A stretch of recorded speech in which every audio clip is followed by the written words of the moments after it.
Okay, so Clarissa, I mean, let's just start because the Olympics are coming up. The 2020 Tokyo Olympics are coming up. You are one of the youngest to compete in the trials. Can you talk about what it's like to win not one gold, but multiple gold medals? Um, oh, it was very moving for one. It changed my whole life winning the first Olympics, but to win it two times definitely changed my life. And probably the two happiest days that I've had in my entire life, besides like, graduating high school or, you know, getting awarded a whole bunch of money and winning fights. But like definitely like the Olympics was the beginning of like my entire career for me. I love that. And because that's a like, it's one thing. I was someone I never made the Olympic team. So that's a level that very few athletes get to. Now, you've went on to win 4 titles and you've broken almost every record. You're competing in different weight classes. The boxing world is different because you don't necessarily your record almost doesn't necessarily determine what happens. So do you think that you get the respect that you deserve being a two-time gold medalist, four-time world champ? Like, do you think that that respect is given? I'm a 12-time world champ. Oh, get me together, okay? A 12-time world champ. Do you think that's given to you in the way that you feel is deserved? No, all the credit and stuff is not given to me the way that I feel it should be. But that's not completely falls on me. That falls on women's boxing and promoters and the inequality and stuff like that. And that's why I'm doing MMA now, because for me it was always about being the best fighter and fighting against the best and beating the best and breaking records. And then you feel like when you do that, that's where the money comes, right? You get the $1 million, you get the mansions, you get the cars. Exactly. And it was like, I'm a 12-time world champion, 2-time undisputed, 3-time division world champion. Come on! Where is my money, and where is my credit? And it was like, no matter what I accomplish in boxing, I could become a 20-time world champ. Yep. It wouldn't change my situation. And it wouldn't add too many more dollars than what I have now. So it really, to me, seems like I was taking a huge risk without a big reward. And it was like, there's nothing else I can do. So I'm going to continue boxing as I do my MMA, but I've gotten way more exposure, endorsement deals, sponsorships, TV shows, and everything just from making this journey to the MMA. And I haven't even fought yet. I fight in 21 days. Yeah, you fight in 21. So I want you to see the shirt I wore because I really believe that invest in women, pay women, hire women. That's why I asked you the question, because in the women's basketball and all women's sports, it's the same thing. On the male side, there's a certain pay level, and on the women's side, there's just not. So can you just talk about with the MMA now, the exposure that has brought? Because we do know that is an explosive field, and it's fun, it's exciting. You have your first fight, you said, in 21 days, and that's a big deal, like people don't just so people listen and understand. It's not just normal and easy to go from champ to now you're going to mixed martial arts and you're going to be just fighting MMA. Can you just talk about that? Well, one is definitely not easy. That's why I've been staying here in Albuquerque since December. And people who are in Albuquerque know that this is not a place that I think many people want to live. It's like I have my whole dorm here. Wow. I got a big, back in Michigan, I had me a big, nice 3-bedroom, 3-bathroom, full basement house. So I call it my mini mansion in Michigan. And then I come here in this 1-bedroom kind of like studio apartment, and this is where I've been living since December. And the training is way different. You're not just training, because my boxing is phenomenal, but now we have jiu-jitsu, Muay Thai, wrestling, jiu-jitsu. It's so many different arts. And the thing is, you can be great at one, but you still have to know how to use that one thing or two things for you to win a fight. So it's like, in boxing, you win fights on punches. Yep. Now it's like you can win fights with kicking, choking, arm barring, leg locks. That's crazy, yo. And then, still get knocked out with the hands. It's like you got to be more prepared, and it's actually more. It's it's more training, it's more stressful on the body. And you know, just the sparring in itself. You know, I've been able to get in the ring and get rounds in with Holly Holm,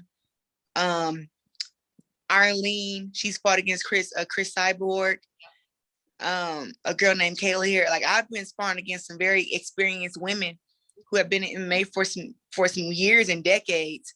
So it's like I'm actually playing catch up, and it's very humbling to have to come here and do all this training. You know. Listen, you about that on you. I don't know, something about that makes me hype because it's new. Like, because I'm an athlete, so this is something new, fresh, and I feel like you're gonna tackle it and you're gonna master it. Now, I wanted to ask you about something because I saw it going around, but there's this celebrity. So, you know, the boxing, you talked about how boxing, there's a certain pay ceiling that you're just not going to get past. But we've seen that celebrities come into the boxing world and the pay is through the roof. Now, I know that this probably not going to happen, but the idea came up. How do you feel about fighting a man when it comes to like someone like the Paul brothers? Because a lot of people are like, oh, women shouldn't fight men. But I'm like, if you want the smoke, how does that work? Like, you know, how do you feel about that if it's a man versus? I've already voiced my opinion and let Jake Paul and his team know that I'll whoop Jake Paul's ass. That's it. You know, but when you have like men's boxing and women's boxing, they always want to say, oh, men are stronger. This is what I've been sparring against men my whole life. So if Jake Paul wants to smoke, I will whoop Jake Paul's ass. And that's just that. And he would be the dumbest man in the room to get in the ring with me. I tell you that. Oh, dumbest I love it. Listen, so y'all hear how she's talking. This is exactly why ESPN Plus is premiering an exclusive on you. So I want to talk a little bit about that because this is big. You talked about wanting to be in MMA because of the exposure. Look what's happening already. The fight hasn't even happened yet. We'll get to, you know what, before we get to that. It's crazy.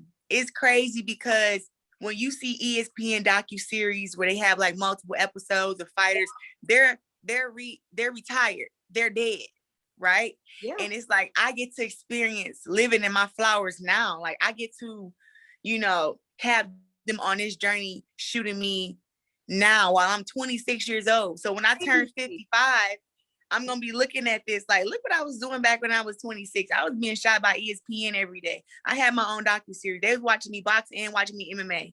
You know, they were watching my whole life. And, you know, not many athletes get to experience that. No, you know, Mike Tyson didn't get to experience that. He didn't have his own docuseries when he was boxing. Everything came after.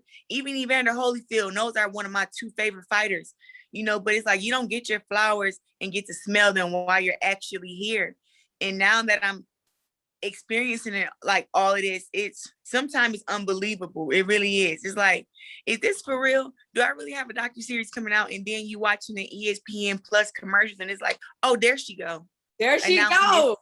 You know, announcing it's National Streaming Day, and I'm Claressa Shields, and watch my series coming out June 5th. And it's, I don't know. I just be like, wait a minute, are you sure? Because I read that it's June 3rd. Okay, so is it June 3rd? The first episode premieres a Thursday, June 3rd. I thought it was June 5th, but you know what? I fly out to the blah blah blah. June 5th is something else. June 3rd probably is right, but June 5th is in my head for some reason. Yeah, no, I'm gonna make sure people know June 3rd is when you need to turn to ESPN Plus because we talked about it though. That's what I was kind of getting to. You deserve it. So usually you're right. We always wait for athletes to get to that point where they're no longer playing or, you know, it's an afterthought. But we talked about, you said 12-time world champ, baby, get it together. Yes. You deserve a docuseries. So walk me through it. What kind of stuff are we going to see in there? Are we going to see you training? Are we going to what are we going to see in the docuseries? Oh man, y'all are going to see really everything. Like, you want to know how I live when I'm in Michigan? Here you go. You want to know how I live when I'm in Albuquerque? Here you go. You want to know what kind of car I drive? You want to know how my family is? You want to talk to my sisters, my siblings, my brothers? You want to have a conversation with my dad so he can tell you about me when I was younger? Of course, going to be a lot of training. And really, people don't know the mindset that it takes to be a champion. I've been a champion all my life. Like, I've been boxing since I was 11 years old. I'm 26, 15 years of victories, 15 years of up and downs in life, but always winning in boxing, you know, always finding a way to be a champion inside the ring and outside the ring. You're gonna see my boyfriend, me and him interact, because people think that women that box, they think that we can't cook. They think that we can't nurture to our man. They think that we beat up our men. I don't know what they be thinking, but it was like, no, I am a man's dream when it comes to being his woman. Like, I take care of my man. I massage my man. I cook for my man. I work out with my man. I talk like a lady to my man, you know, but people don't get that side of me because boxing only shows when I'm in the ring, you know, kicking somebody butt. Yeah, that tough exterior, but you need to be that for boxing. I love that. Get you a girl that can do both, athlete, boxing. Yes. So, listen, your MMA debut is June 10th and it's versus Brittany Elkin. Now, talk to me about that matchup. It's your first time going in for MMA. You know, talk to me about the strengths, the weaknesses that you'll have in that. What are you thinking? Well, one, Brittany Elkin is a brown belt in jiu-jitsu. She's had 9 fights of experience with MMA, some wrestling matches, some jiu-jitsu matches, that she's had besides the 9 MMA fights. I think people are looking at this fight and they're saying, you know, all she has to do is come in there and take me down. And that's her game plan, you know, to come in there, take me down, get me on the ground and do some crazy jiu-jitsu move and end the fight.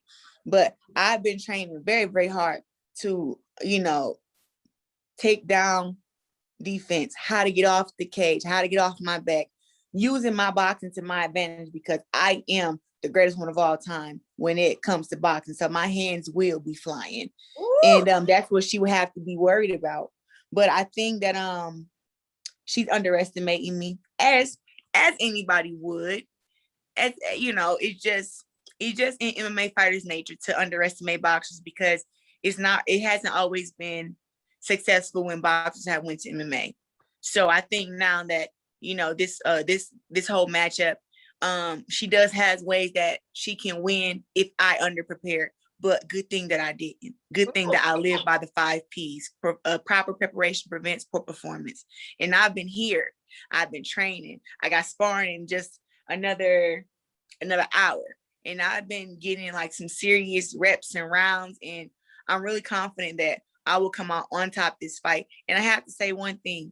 When you are a champion, you just find a way to win. It doesn't matter. So if we have to go 15 minutes for this fight and I get the decision, boom. If I have to go in there and really just, you know, have to go through some struggles and figure some stuff out, either way it goes, I'm going to win the fight. And I don't think it's going to be easy for me, but I'm going to go in there and put my best foot forward. And anytime I've done that, I've always come out on top. Okay, but listen, we're talking about all her takedown and keep you on the ground. Mm-hmm. You got the hands though, and everyone knows when a boxer goes to MMA, you always got to watch out for that knockout blow. So, one thing, I hit very, very hard, even in boxing. Like people say, oh, you 11-0 with 2 knockouts, but it's like that's because women's boxing have 2 minutes for a round. Compared to the men's 3 minutes. And also we have 2 less rounds. So women's world championship fights are 2 minutes for 10 rounds. The men world championship fights are 12 rounds, 3 minutes apiece. So you got 20 minutes compared to 36 minutes. So they got 16 more minutes to knock out their opponent. I don't have the leisure of that, but every girl I get in there and fight will leave with some marks on her face, busted lip, swollen eye. They want to hold me the whole fight. She got bruised ribs. I mean, I put these girls through hell in boxing. So in boxing, we fight with 10-ounce gloves. Now, in MMA, it's with 4 ounces. I know for a fact that my punches are going to have huge effect on anybody who I get in the cage with. And I'm not just relying on my boxing. Like I've been doing a lot of jiu-jitsu, a lot of wrestling, a lot of takedowns myself, you know, and also adding the kick with these big black strong legs. So yeah, I'm definitely going to use all my athleticism. And just one thing that we both know, that everybody knows, it's a fight. It's a fight. You have to beat somebody down to win a fight. And I just don't believe that any woman in this world can physically just beat me down to where I'm like, oh, this fight is just, it's just not in me. It's like the harder you come at me, the harder I come at you, you know? So that's just how I am. And that's how I feel about the fight. I love it. Okay, so June the 4th, T-Rex, her fight for gold comes out, ESPN Plus. You got a fight coming on June 10th. Things are looking up. One last thing, why do they call you T-Rex?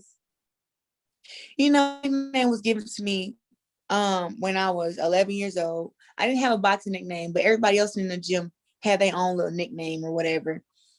And the guys in the gym, the first guy I sparred against, his name was Darion Lawson, and he said, which one's your nickname to be? And I was like, I don't know, who cares? You know, because I already had a nickname. Really, my name was Ress, R-E-S-S, short for Claressa, right? Yeah. And they were just like, how about Reese Cup? I'm like, that's a stripper name. You know, like, don't, you know, Claressa Reese Cup, chill. Like, no. And growing up, my nickname was Muffin. So it was just like, but to me, it was like Muffin. Like, what does a muffin got to do with boxing? So Darion was like, what about Claressa T-Rex Shields? And I was like, T-Rex? I'm like, that's the dinosaur, got the short arms. He was like, your arms is short. And you know, when you becoming boxing though. They were short back then. My arms are pretty long now. Okay. Yeah, you know, but it was more because I'm an aggressive fighter. I come forward, and the T-Rex, a dinosaur, had the shortest arms, but it was the most aggressive. So that nickname kind of stuck with me, and that's kind of what I went by until I started going by GWOAT, GWOAT. Okay, I like that. The T-Rex is the most aggressive fighter. Claressa, I think you are the most aggressive fighter. So I think I can feel it. I wish you nothing but the best in your fight. I'll be tuned in for your docu-series, not just one. We got a series going on. Get into it, people. June 4th on ESPN, man. Congratulations on everything, Claressa. Thank you so much.